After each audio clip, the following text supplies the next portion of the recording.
I can start us off with something again, Michael. You That'd be want? great. That'd be great, Leela.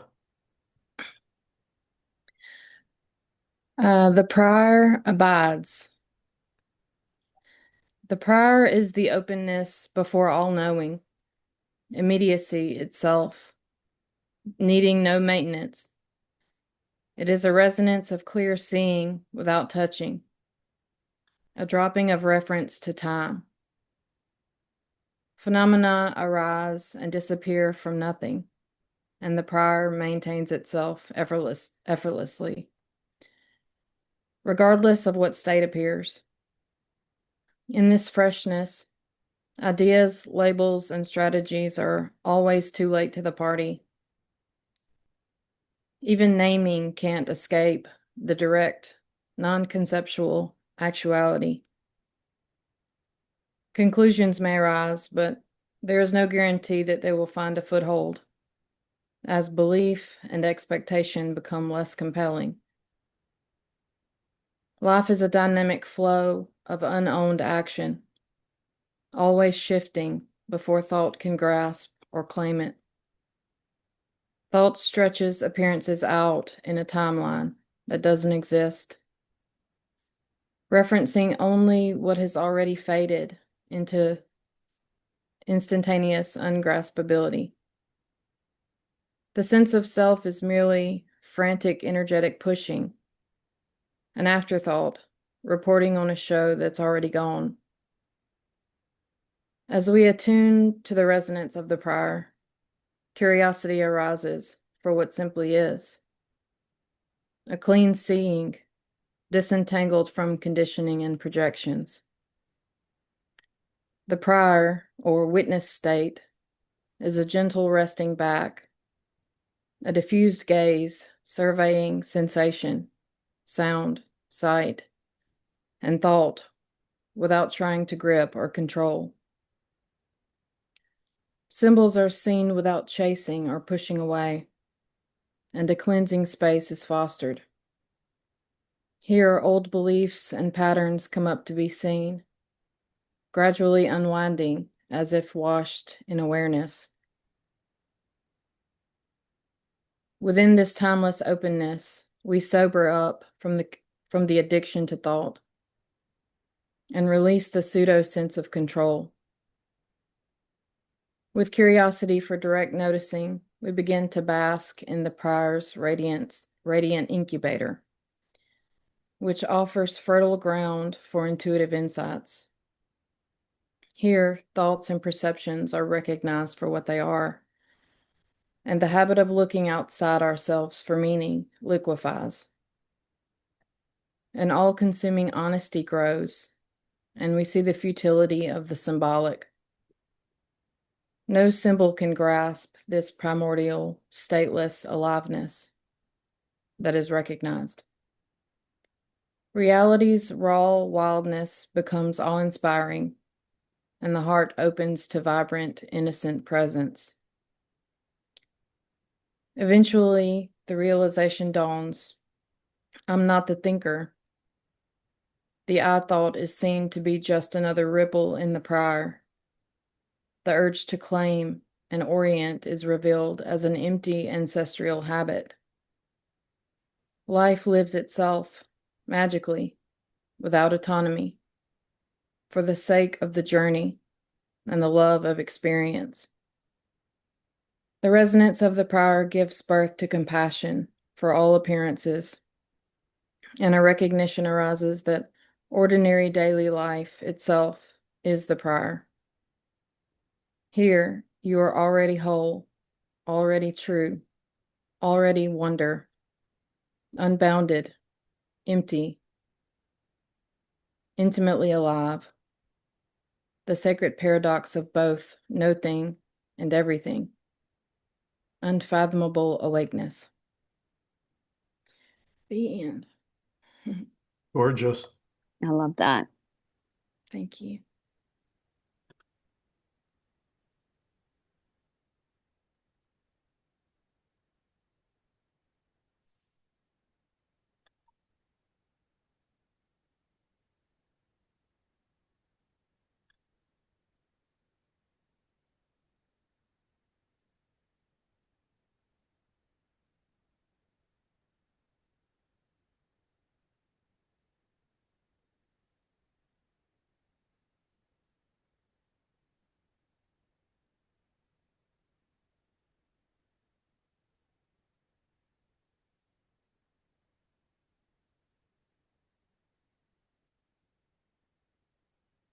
Can we have it?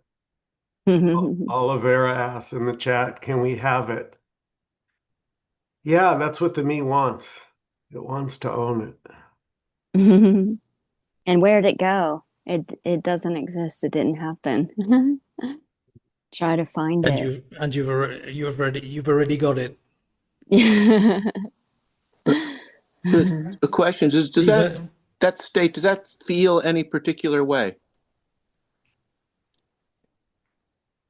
No prerequisites. So however you feel, it's that. Yeah. Whatever emotion you're having, it's that. Right now is God. There's no second God or outside power. There's not two. Is it a feeling, Don? Well, that's my question. Or is there a feeling associated with it? Like right now, I'm having computer difficulties, so I'm all pissed off, and I'm listening to Leela speak this amazing stuff, and I'm going, fuck this, yeah, it's broken, and listening to Leela at the same time. So I'm wondering, I get, I can feel what she's speaking, and then there's this going on too. There's this craziness going on. So I'm just, Yeah. so that's the Don, question. Don, that's beautiful, right? Because think about like a thunderstorm, like a raging thunderstorm, right? So there can be multiple things going on at once. You're There, multidimensional. yeah. But are you any of it?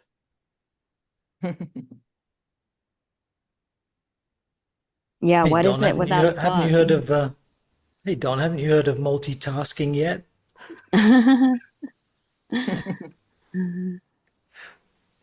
Mm.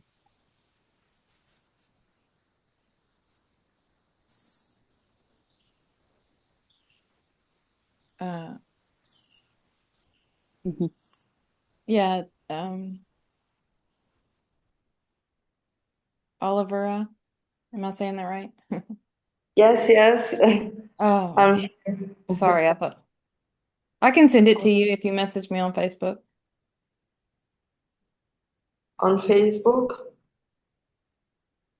Hmm. Ah, okay. If you have But a Facebook. I have to find you on Facebook, right? Okay. You can just search for it. But Leela did Moves you on there. did you have a question about what Leela read, Olivera? No, she just Um, wanted a copy of it. Okay. even if I had, even if I had any, they were all gone after she read it. Beautiful. Thank you. Thank you.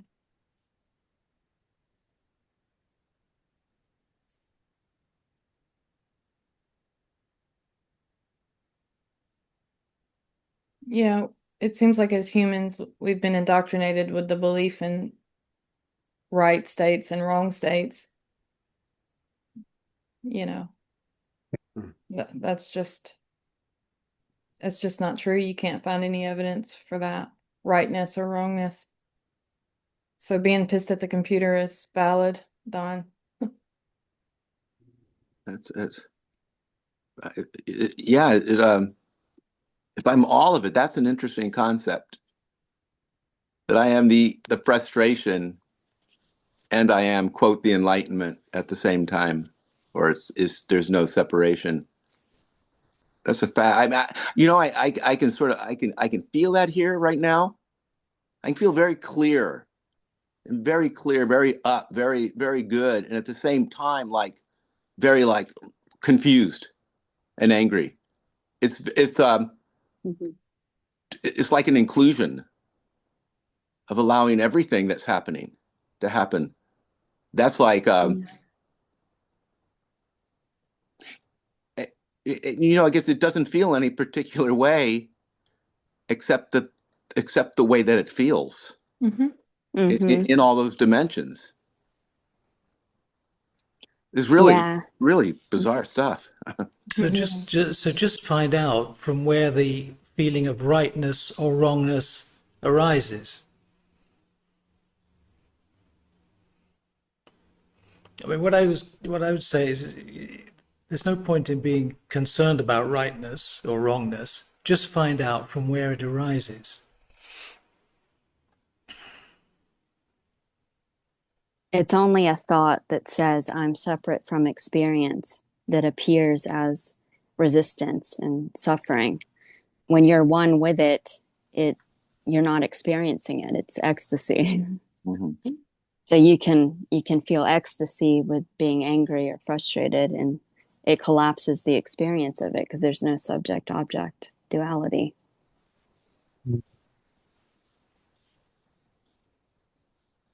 Yeah. We think we know what's going on, and that's the suffering.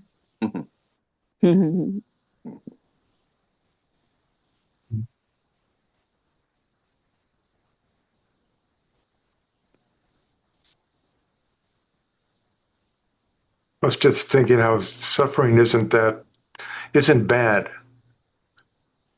See that it's almost ingrained in us that suffering is bad, and I used to say that it's conditioning. But what you brought up is ancestral habits, which is great because that's what it is. That's the conditioning, and can I that also the direct noticing of this right here, right now. Mm.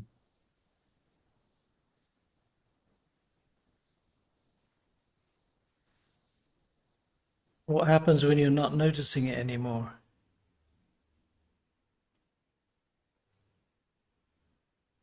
The this, when you're not noticing the this, then Yeah. what's happening? There's still this. Yeah. It's just what's happening. If you notice it, Like you're saying, if you don't notice it or if you notice it, it's still this. But there's no distinguishing. There's just pure experiencing without a experiencer and without experienced. And that's a freedom.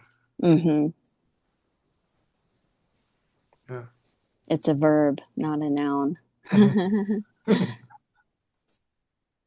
Yeah. Yeah, it's beautiful.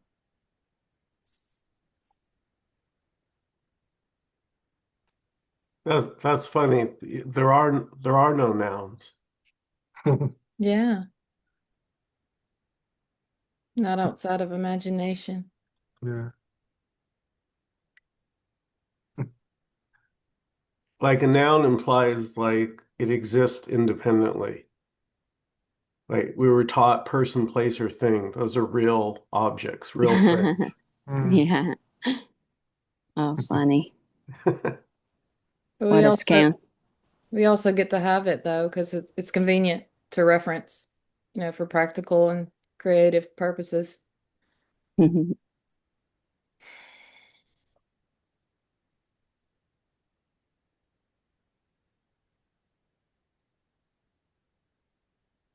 think that's very wise. Don't throw the baby out with the bathwater. Don't throw the noun out. Eat it for dinner. Be one with it. Be one with it, and it dissolves within you. Yeah. Yeah. Then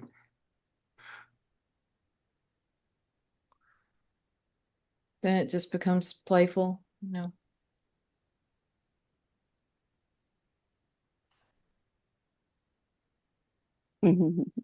Yeah, eating it, digest it, and then it integrates. Just eat it all up, all of it.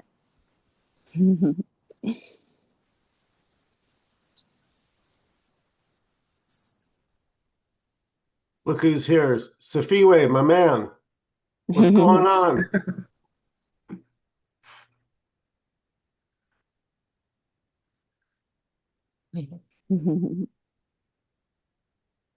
Yeah, I was thinking about something you said in the Wednesday meeting, which I didn't go to, and I really wanted to say something in response to what Don said to you. I've got to go and find this quote. Carry on amongst yourselves.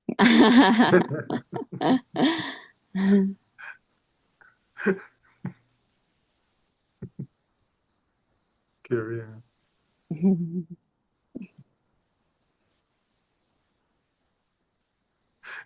Yeah, the nouns are always carrying on.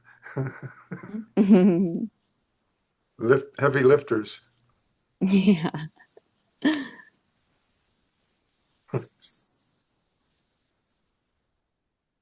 It can certainly seem that way.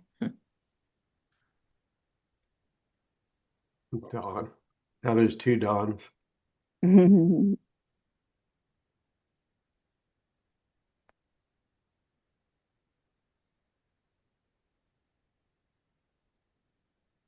Yeah, so nothing's what it appears as. Name and form, Namarupa.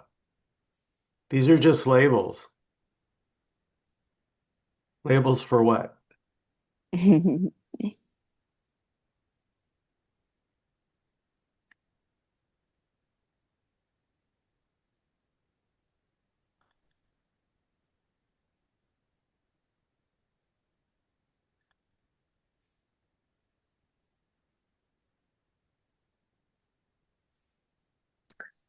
May I ask? Yeah, please. Thank you. Um, is it spiritual bypassing if we, in a particular situation, where we usually react and go with the old stuff, old way of reacting and dealing, if we stop and remember all that we learned from satsangs and scriptures,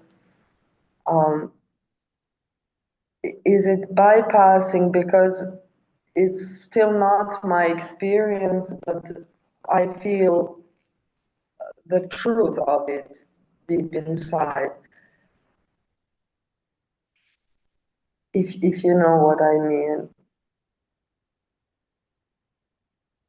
Yeah, you're talking about the difference between having a conceptual understanding and being able to Yes, say it's a living reality.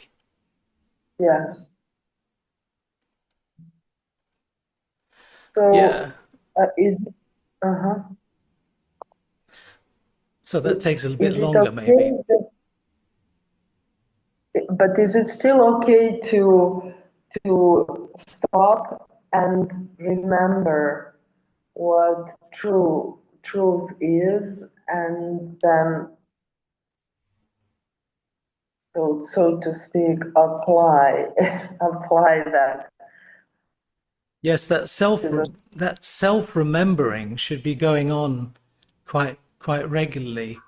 Self remembering, Hmm. which is another word for self inquiry. Yeah, Just I keep don't yeah. see going that back as to that. spiritual bypassing. No, it's not. Hmm. because No. because it's you know, while the word consciousness was the most frequent word in satsangs, nowadays it's spiritual bypassing. Oh, that's funny. The mind will do all sorts of tricks. It's all a scam. That's all a fucking scam. Yeah. And if you're confused, then you'll hallucinate YouTube non-duality people saying confusing stuff because you're whatever you believe, you dream. So if you're confused, then you'll project confusion for you to discern, like your intuition will alarm that there's an error and something's off, and then you transcend it. There's nothing you can do about it if there is this spiritual bypassing. I mean, it's not in your control anyway, so it'll just play out in whatever way it plays out. So I would say it doesn't matter. Just let the mind do what the mind does. Um, Yeah, watch it vigilantly. It mhm, shrivels up mhm. when you witness it. You can't find it. Mhm. Thank you. I found that the pattern of spiritual bypassing was actually a gift after the fact. Ah, It teaches you. ah. Yeah. Mm-hmm. It's not harmful to think about this, you know. You can't hinder. Mm-hmm. awakening. Mm-hmm.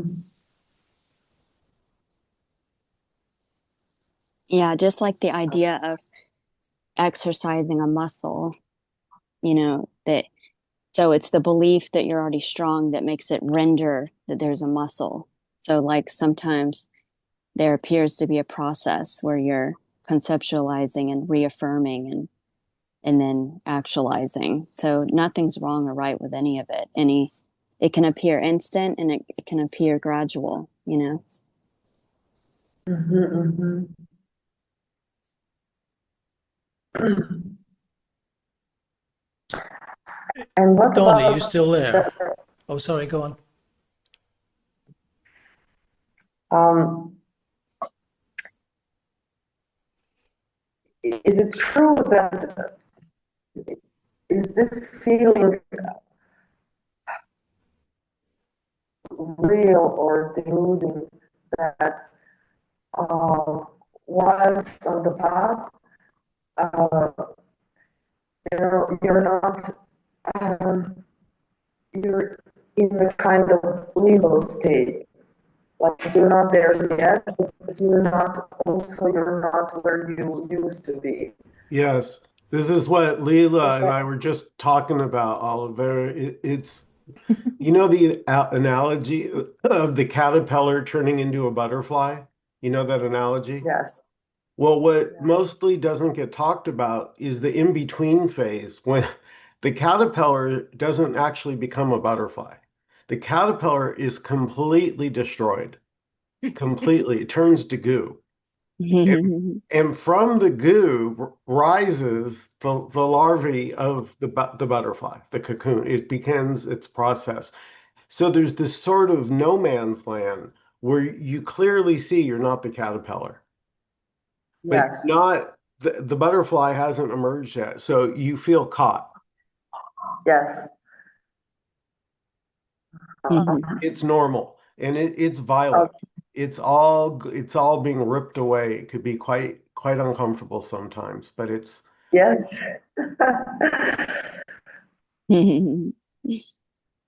But all the phases are this already too, so it's very paradoxical and the mind can't really understand it. hmm And the analogy of the Groundhog's Day movie with Bill Murray, sometimes there can be a belief that continues this feedback loop. So by believing you're a seeker, you'll keep dreaming seeking. So there's a point where you have to jump off the hamster wheel, the feedback loop, Mhm. and just witness those scam thoughts, because what is it without a thought? What is seeking without a thought? Without a thought, it's just pure awareness. And that which is aware of the seeking is the sought. Mm. Yeah, it was Already, just already free. that's beautiful. Yeah. Beautiful, Jenny. Mhm. Yeah, for me too. It was in the beginning, there was this, after seeing like what you were just sharing, the woman had just shared, same here. Then the mind was like, it can't be this. Mm-hmm. Mm-hmm. You didn't get this. Their thoughts. You didn't get this. It can't be this. It's too simple. Wait, we've got to do something else. Uh, yeah. you're spiritual bypassing. They're just and when I look back, they're just thoughts. mm-hmm. That's all it is. And basically, I'm fine. Just this is fine, just as it is, and it can happen in the thisness in this, where thoughts will come up and it's confused or projecting, or when I look back, I realize it's so funny. It's like it's just a thought, just appearing that something is wrong, but nothing is wrong. Mm-hmm. And here's the difference. It's so I'm seeing it now instead of identifying. Well, I did identify with it. I'm not going to lie. It was like, that started, I was like, oh yeah, but and then after a while, I was like, wait a second, these are just thoughts arising Mm-hmm. as if it's me, or uh, as if I'm the thought. But once it's seen, it's just a thought complaining or not resisting what is, it will never understand. what this is, which is just pure simpleness and silence and sensations, feelings, Mm-hmm. sights, and breathing, and all of that. Mm. It wants it to be more, even though there's no entity to thoughts. Mm-hmm. Yeah, I was very vigilant, like a samurai, like I was on top of it each time one of those scam thoughts came up. Shing! And so the more each time I was aware without thought, I looked at myself, saw myself again, and then it dissolved. And then they stop coming up, the little tricksters, because you see through them. And then you see, oh my gosh, I am the empty potential, the absolute appearing as scam thought. And so then what is there to resist? You know, it's like everything's home sweet home. There's nothing to resist. There's not two, there's not a second power, there's not an outside cause. And the question Fanny asked, what if you're not noticing? It reminds me of a situation where, well, I think that if you don't notice it, it's not there, because there was a situation when a woman had cancer, and then she lost something. So she was trying to find that something, and she was occupied with the search of that what she lost. And then somebody asked her, or she realized that she totally forgot about the cancer, and it felt like if she didn't have it at all. Yeah. Yeah, that's how you heal stuff. It doesn't exist. Yeah.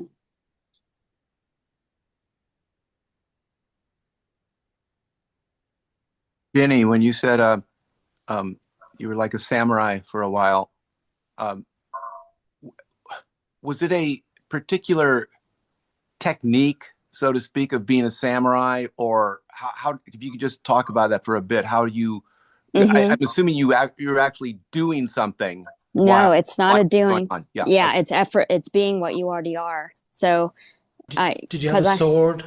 I Yeah. did, yeah, an imaginary sword. Yeah, it didn't matter where I was. If I was checking out at the grocery store and someone was talking to me, if a limited thought came up or a scam, I would close my eyes and I'd be aware of it without thought, be aware of the feeling, just in total presence as myself, as pure awareness. And I would turn around and look at myself as pure awareness. And then it would dissolve and then it wouldn't come up anymore. And so it's the same formula for everything, which is not a formula. It's simply being what you already are. It's not even a doing. It's effortless. It's too effortless. That's the problem, Mm-hmm. because the mind wants it to be something. It Mm-hmm. wants to be objective. It wants to be an explosion, an orgasm, a huge spiritual experience. It's too familiar. It's too basic and ordinary. It's this felt sense, I am, this presence that you feel right now. And it's not even a feeling, but I'm using that word because you're non objective, you're invisible being, the invisible essence that's dreaming this, that's imagining this. And so it's just resting as yourself already, as the one self that has no Yeah, qualities. I agree. I agree with Ginny. Actually, people go through the whole day, and hundreds of times they miss the fact that there is no mind a lot of the time. Mm-hmm. That there's just this gap, which is just awareness. You could say the gap between two thoughts. But most Mm-hmm. people aren't paying attention to that because the mind is quickly pulling them out again towards some shiny object. And Mm-hmm. so it's not being investigated. It's not being investigated. And people are missing it all the time, hundreds of times a day. Yeah. Yeah. The body disappears all day. I mean, It's Yeah, the whole amazing. world The disappears. whole world. There is no world unless Mm. you're paying attention to it, thinking. It's Yeah, thinking. the world is continually disappearing and appearing. Yeah, in between two thoughts, just like in deep sleep, there is no world. Your empty potential Yeah, can be yeah, anything and nothing's ever happened. You're completely timeless. And then you project out again as the activity of yeah, thinking, and then you create a new universe on the fly. yeah. I would call that gap a wakeful sleep. Yeah, I like that.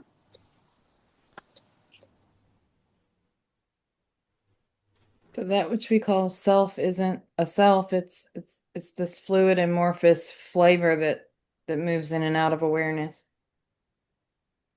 or something.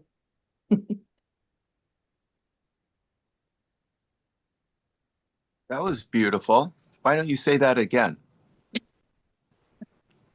Leela? Yeah, that was beautiful. But Whatever you said. I like to say that self is more like a state. It's like a flavor. It's liquid and it can flow in and out of awareness.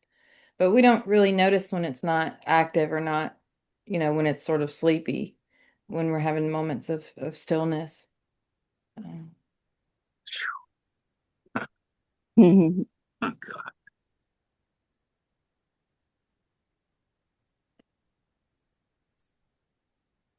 Yeah, it's so May simple. I just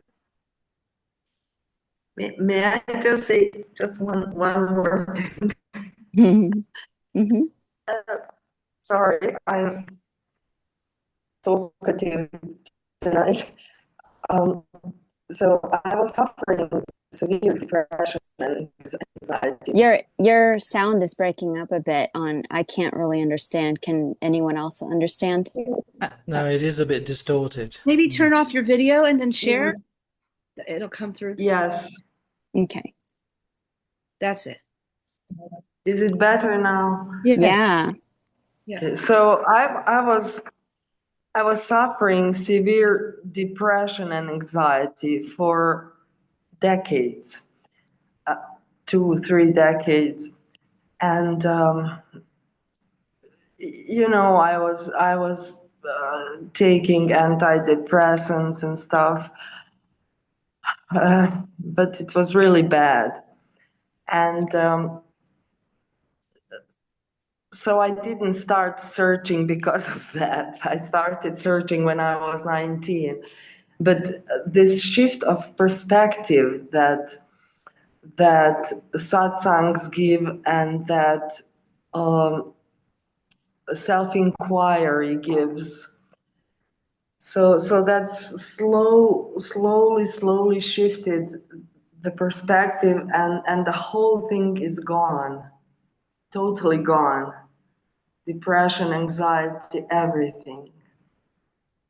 And it's so strange because it was so heavy on me. I thought I would die with it, I would never be able to overcome it.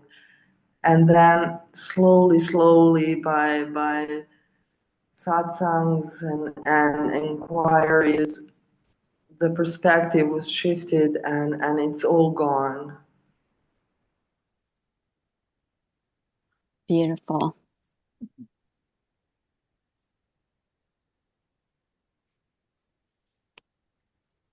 And then, like that dude said on that video, Michael, hang up the phone. Don't try to do anything else. Like, that's it. You got the memo. You got the memo. Because the mind can say, but there's more. There's something else. And it's like, no, you sneaky little thought. Come over here. Let me squeeze your cheeks. Hmm.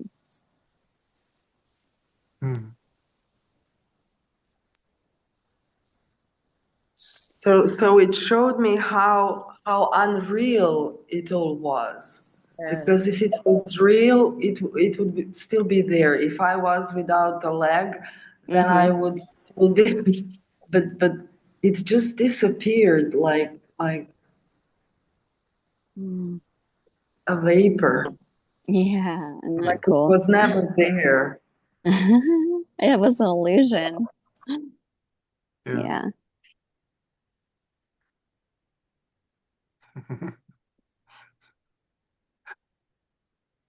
Keeps coming back. What would you be without that thought? Yeah. Mm-hmm. Wow.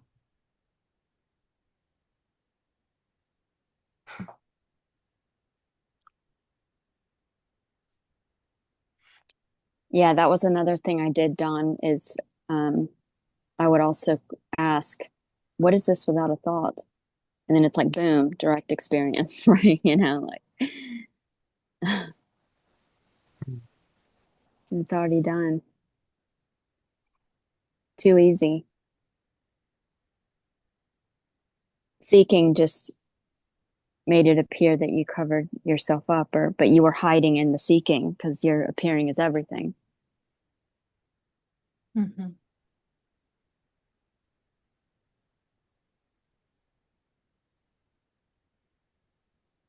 Tony, what was you gonna say to Don? You're muted. You muted, Tony. Tony, you're muted. We can't hear you, Tony. Wake up. So, wake okay. up. There you are. Oh my God, I'm awake. It's a miracle. No, Michael was talking on Wednesday. He was talking about what Vivekananda said about being the Atman and that anything that you know or perceive cannot be what you are. And then Don said, yeah, but hang on, that sounds like separation. Is that you said something like that, Don, didn't you? Something like that. Don? Yeah. Oh yeah. So it sounds so Vivekananda was saying, well, look, you are the Atman, and anything that you know as an object cannot be what you are. And then you were you questioning that because it sounded a bit kind of dualistic. Anyway, I've got the perfect quote. Right. Michael, you haven't got your glasses on. Look, it's showing me I need glasses to read. Okay, here we go. This is from Ramana Maharshi, right? So the question is, Brahman is real, the world is illusion, is the stock phrase of Shankacharya, right? Yet others say the world is real, is reality, which is true. I mean, it's one of my favorite quotes, right? So Ramana says, both statements are true. They refer to different stages of development and are spoken from different points of view.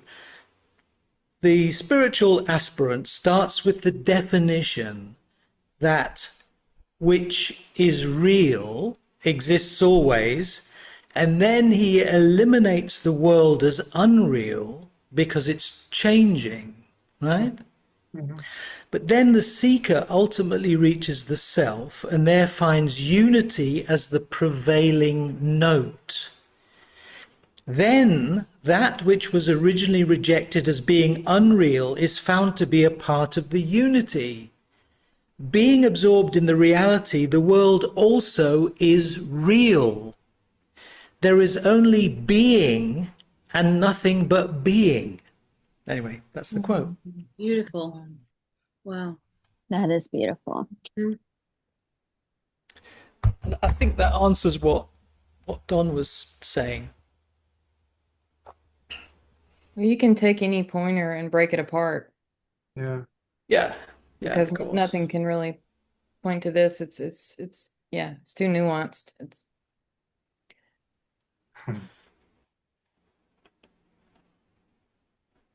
Yeah, illusion means it's not what it appears to be.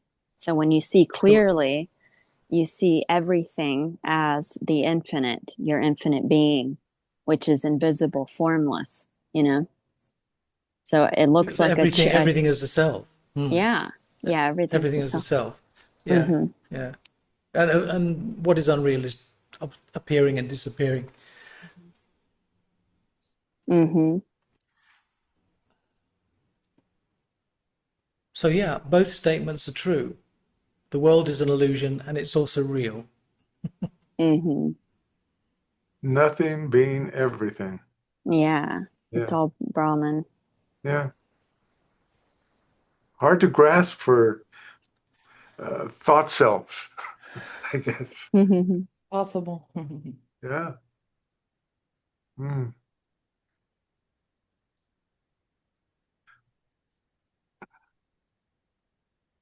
Yeah, Don's obviously completely zapped out now, so not a whimper from him. I mean, Not even a picture. Mm-hmm.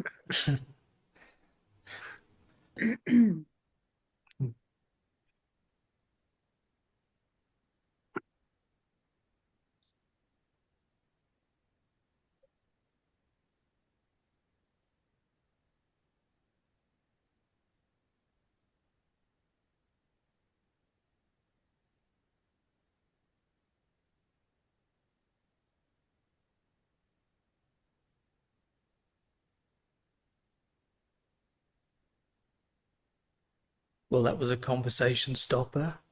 I know. The truth is in the silence. You hit the target.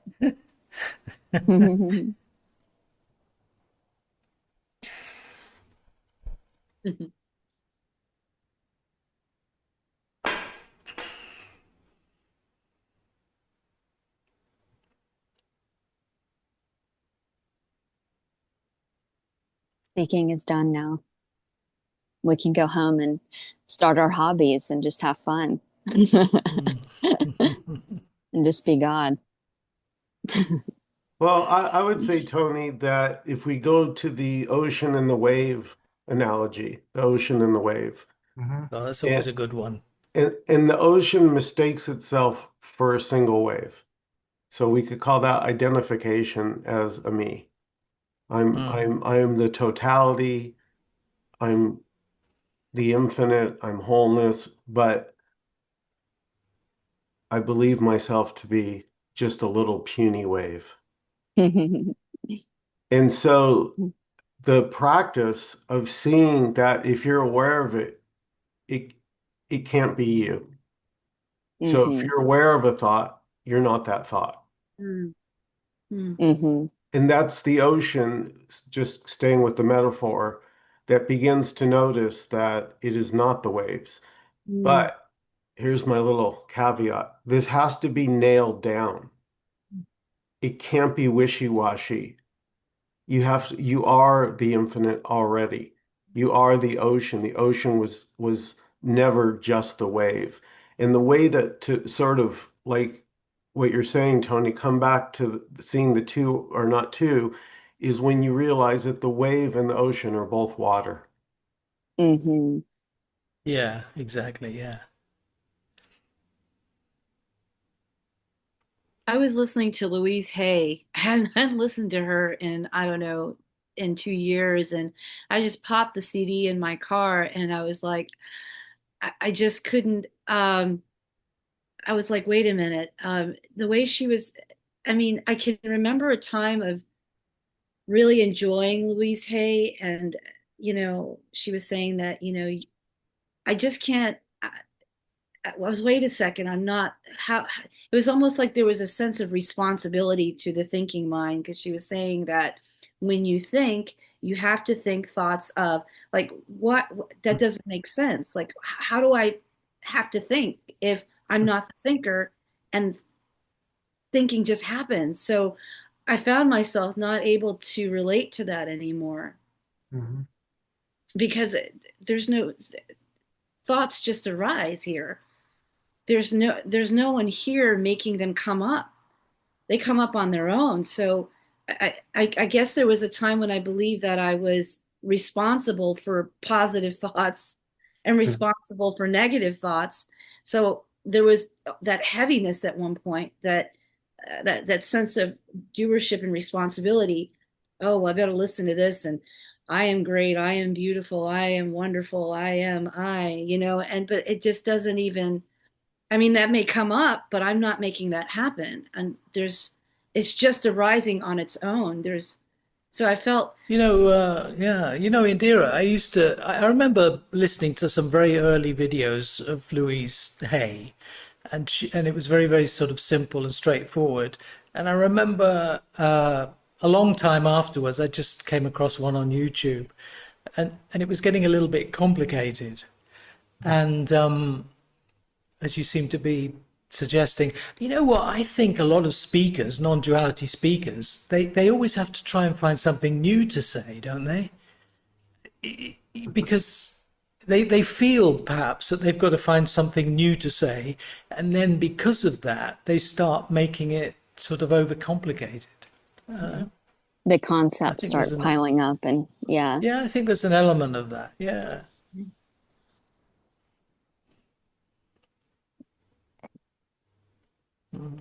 We can get bogged down in what seems to be, you know, no matter what it is, though, it's already.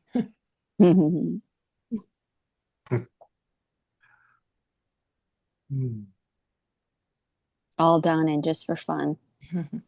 There's such a freedom though, and just not believing that I'm responsible for negative or positive thoughts. There's such a relaxation to that because Hmm. it's come on its own, part of the whole totality. It's part of all of this.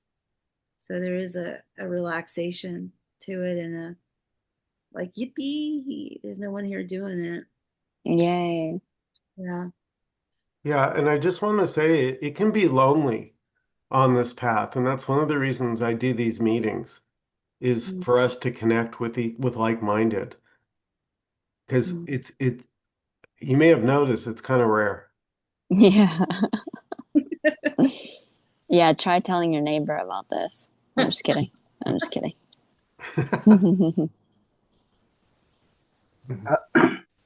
Isn't that the loneliness becomes obvious that it was always the case? Yeah, all Yes. alone, all one, all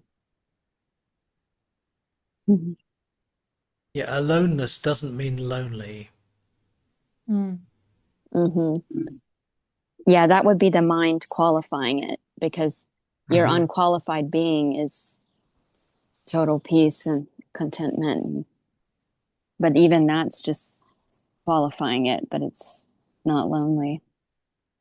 I mean, most people don't even like silence, do they? I mean, if you're in a group of people and there's nothing being said, people start to feel awkward, don't they? Yeah, they And they get want to nervous. they want to fill up the silence with a lot of Oh my God, words. I love silence. I love being alone. Oh my gosh, I crave it. Yeah, me too. Yeah. Oh God, I love it. Yeah. I mean, Hmm. absolutely. Mm. Solitude. I would use the Hmm. word solitude. I like that word. Yeah, me too. I love it too. I just don't try to eye gaze with me and I'll be fine. Too cheesy. That's too cheesy. Don't try to- But of course you can be in the solitude and at the same time be completely outgoing and sociable and all the rest of it and still be in that solitude. Mhm. Yes, everything's the meditation. There's no more distinguishing. Yeah. It's like being home and being okay with being home by your with everything. Hmm. Because the isolation, even if you think you're by yourself, and you realize that what am I talking about? Where is this self? All I need to do is whatever I want to do. It, Yeah. it's almost like the freedom is there to express or not, and you can be okay with either. And and even the silence is is kind of a warm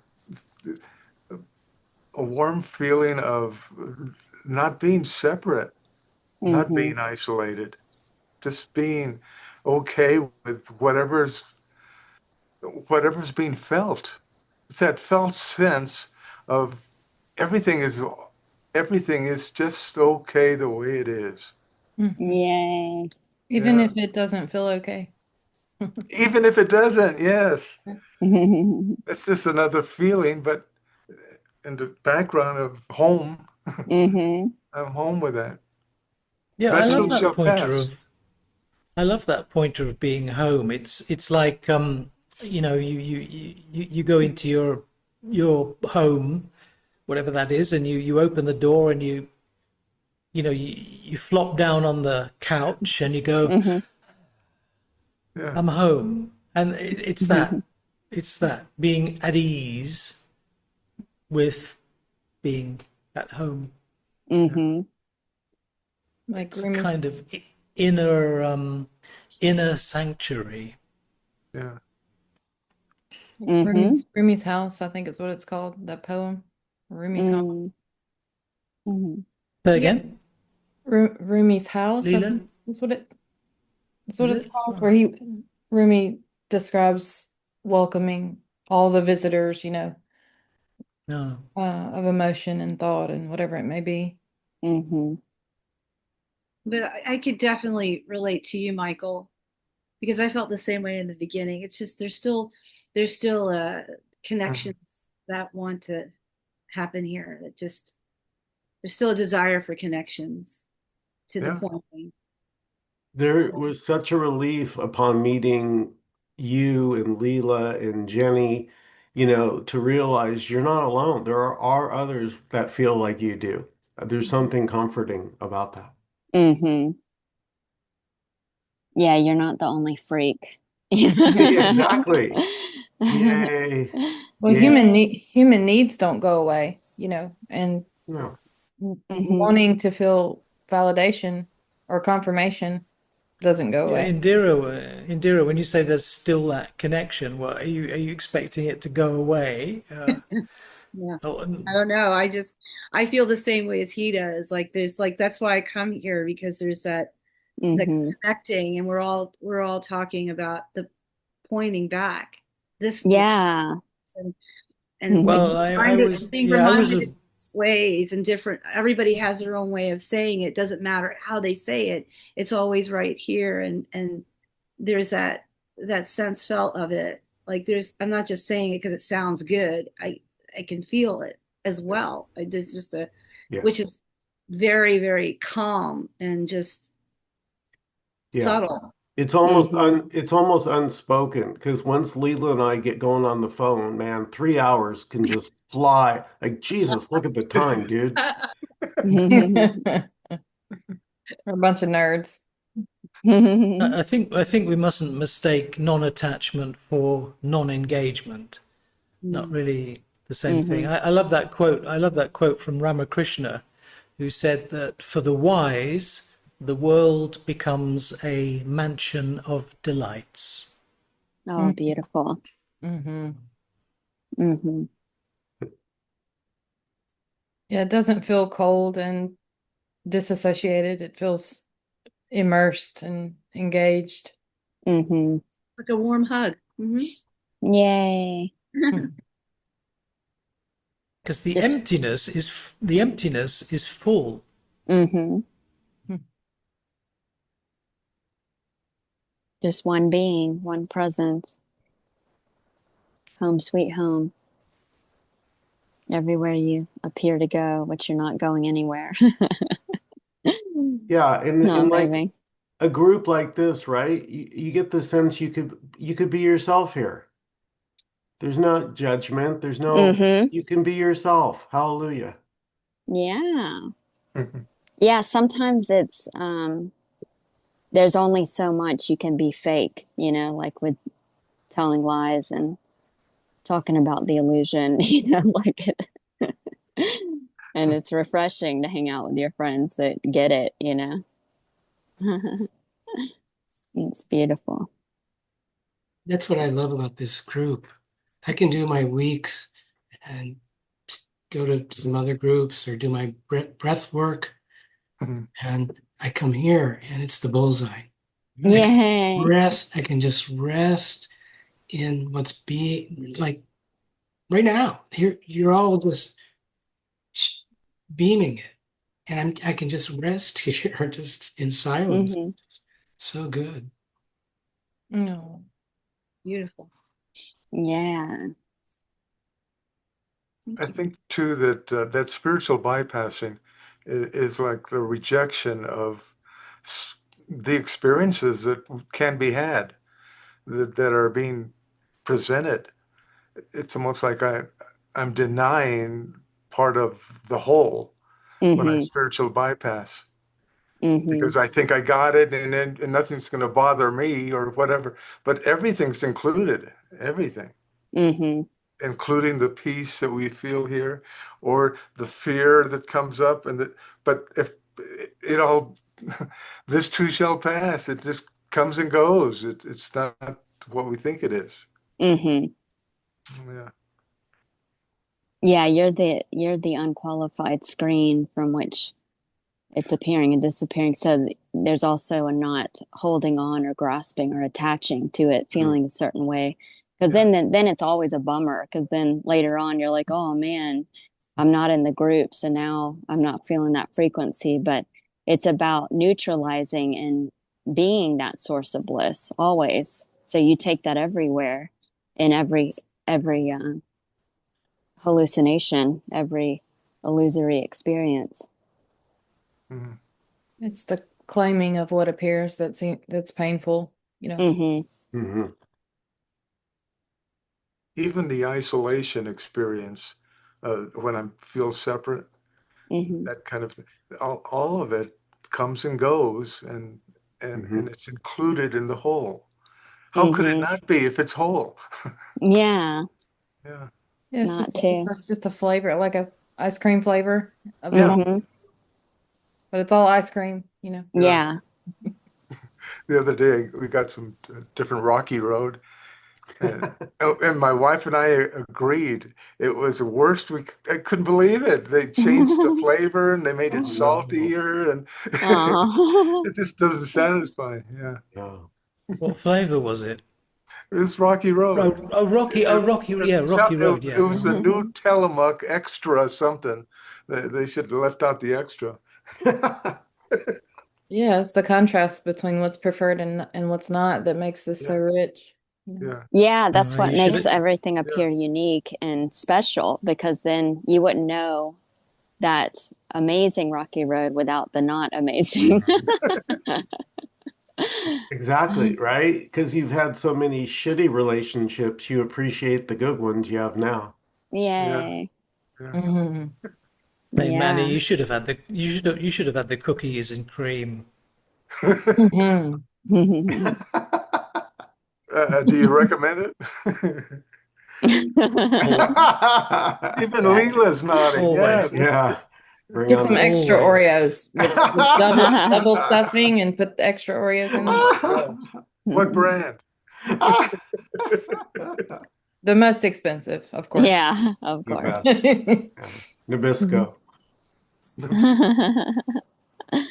I'm just um, sitting here listening and sort of meditating at the same time.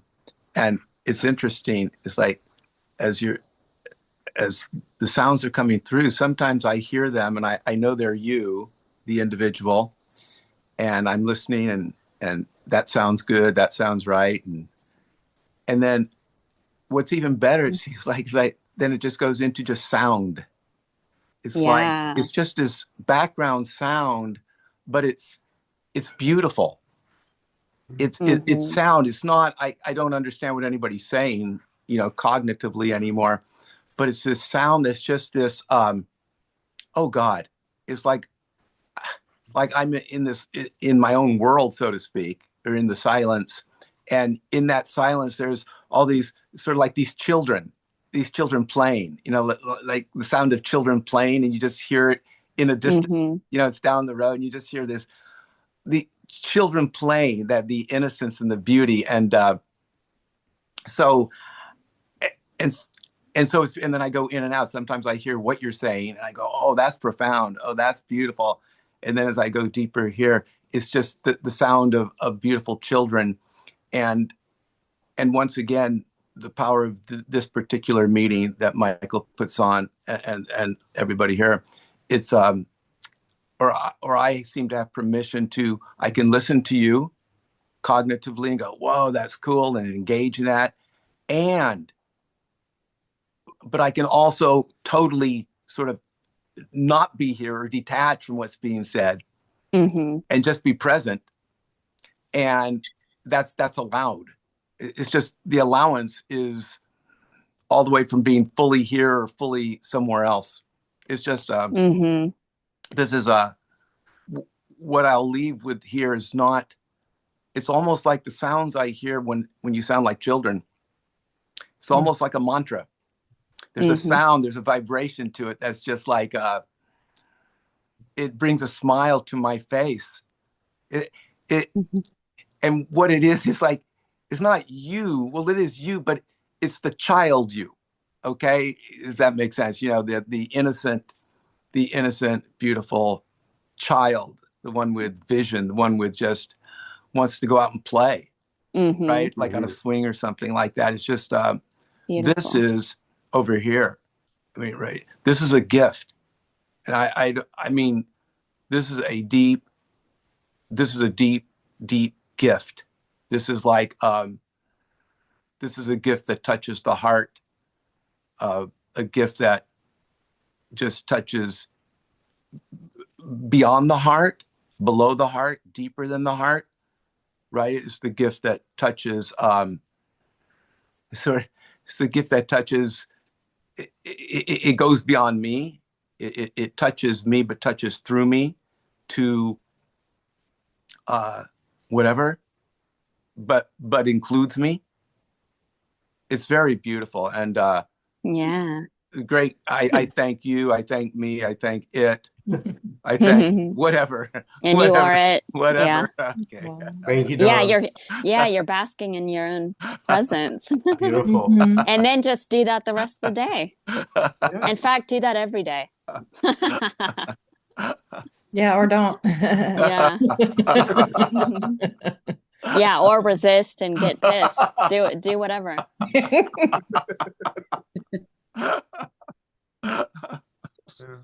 And Don, all you need now is a bowl of ice cream and you're done. And then you might start levitating.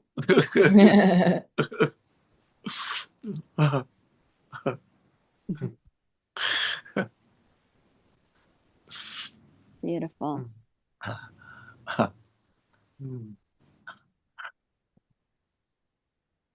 Any last comments or questions before we close out today? Great meeting. Yeah. Yay. Yay. Thank you, guys. Yay. Thank you so much to each and every one of you. Mwah. Mwah. Big hug. Be here. Yay. Love you guys. Love you. Thank you.